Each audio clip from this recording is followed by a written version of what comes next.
Bonjour à tous, c'est Dr Z. Aujourd'hui, on va faire un peu de philo et de métaphysique. Je vais vous réciter un texte, un extrait de mon essai qui s'intitule La justice des fous et la justice des fous, journal d'un hypersensible. Voilà, c'est comme ça que se nomme mon essai, La justice des fous, journal d'un hypersensible. Aujourd'hui, je vais vous écrire, je vais pas vous écrire, je vais vous lire des extraits de mon essai qui parlent de la crise existentielle, de moi ce que j'appelle la terreur existentielle.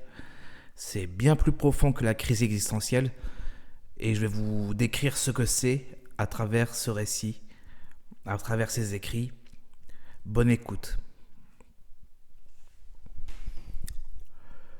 Quand je suis plongé dans cet état second, ce moment où l'esprit s'échappe de ses chaînes, il semble que tout s'éclaire enfin, que le voile tombe. Je perçois l'absurdité crue de la vie, cette farce grotesque qui se joue sous nos yeux, et plus encore, l'absurdité du sexe, cette force primordiale qui nous pousse comme des bêtes sauvages, des créatures asservies à des instincts qui nous dépassent, à ces bêtes, ces foutues bêtes.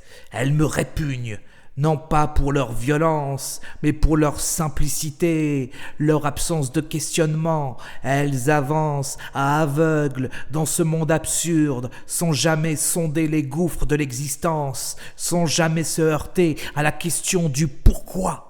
Elles subissent la souffrance sans en comprendre la source. Elles vivent dans une nuit perpétuelle sans jamais chercher la lumière. Et nous, êtres de conscience, que faisons-nous ? Nous comprenons la douleur, nous sondons les abîmes de notre condition et pourtant nous continuons jour après jour à traverser cette vie, ce monde qui, peut-être, ne mériterait même pas d'exister.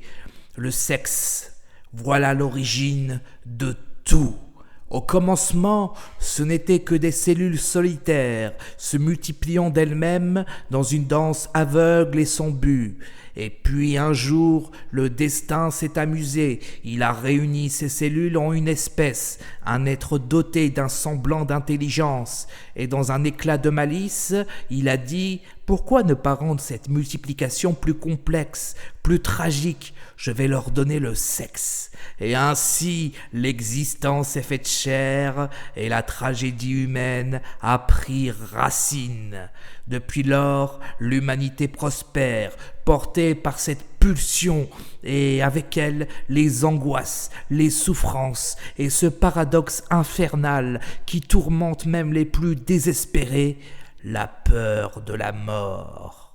Quel cruel jeu que celui de l'existence. Le sexe, source de vie et de malheur, nous enchaîne à cette grande tragédie.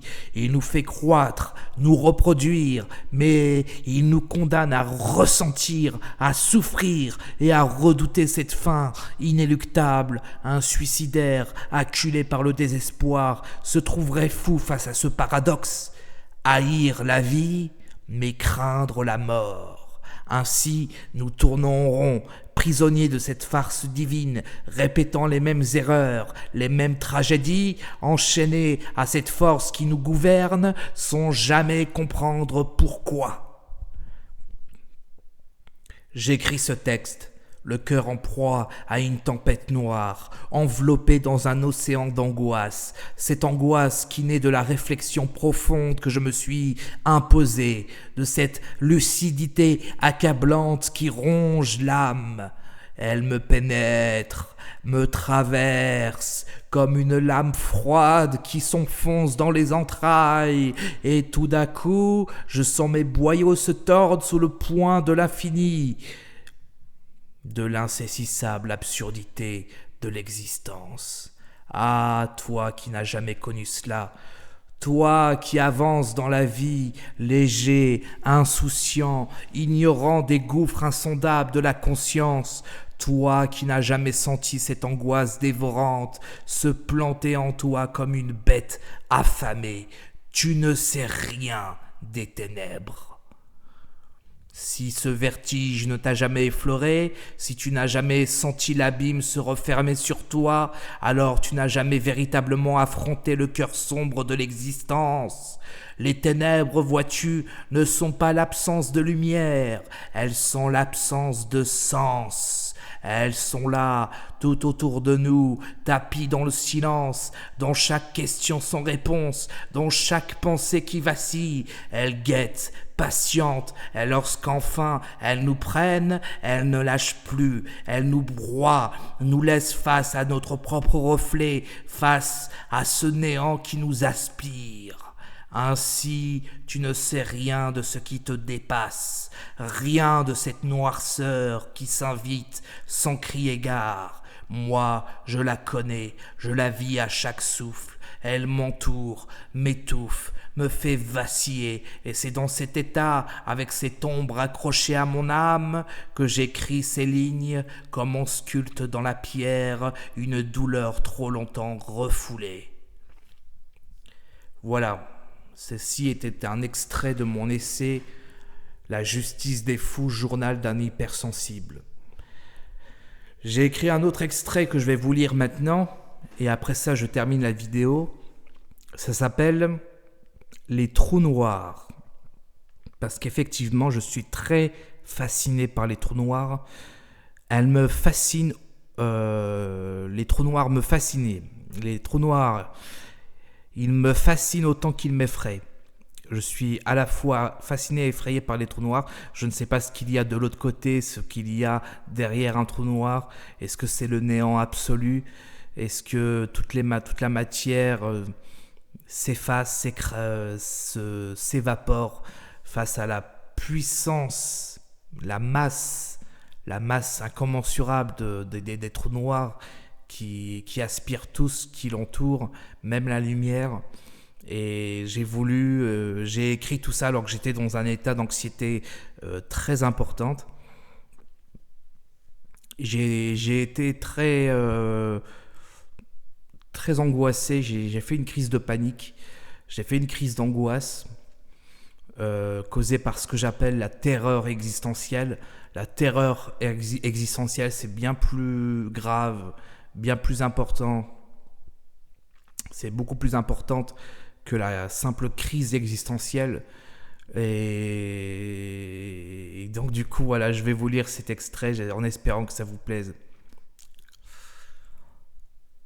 Qu'y a-t-il derrière un trou noir, au cœur même de cette bouche béante dans l'univers, où la lumière elle-même s'éteint sans un cri? Depuis la 6e, cette question me hante, comme une énigme qui refuse de se laisser déchiffrer. J'avais osé poser la question à mon professeur, et il m'avait répondu par un rire gêné, un de ces rires qui dissimulent l'embarras de l'ignorance. Il n'en savait rien, et moi non plus. Mais cette ignorance ne m'a jamais quitté, elle est devenue une obsession. Les trous noirs, ces monstres invisibles, m'appellent comme des sirènes silencieuses. Je sais bien pourtant que s'y aventurer serait choisir une mort lente, atroce, que l'on serait broyé et écrasé sous la pression implacable, dissous dans une nuit sans fin. Rien, dit-on, ne peut échapper à l'attraction d'un trou noir. Rien ne peut survivre à son étreinte. Mais une question demeure, celle qui brûle en moi plus fort encore. Qu'y a-t-il après ? Est-ce le néant pur, cette vacuité totale où même la matière est anéantie, où les lois de la physique ne sont qu'un lointain souvenir, ou est-ce autre chose, une porte dérobée vers un autre monde, un autre univers, caché derrière le rideau de l'inconnu? Les astrophysiciens se perdent en conjectures, mais aucun n'a encore percé ce mystère insondable. Et moi, je me perds à rêver. J'imagine de l'autre côté, il y a quelque chose de plus grand, un univers parallèle, une réalité qui défie l'entendement. Peut-être que ce néant apparent n'est que le passage, un seuil vers une existence que nous ne pouvons pas concevoir.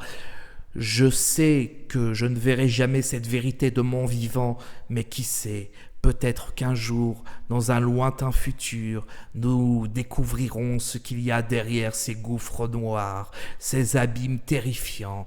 En attendant, je laisse cette question sans réponse me tourmenter.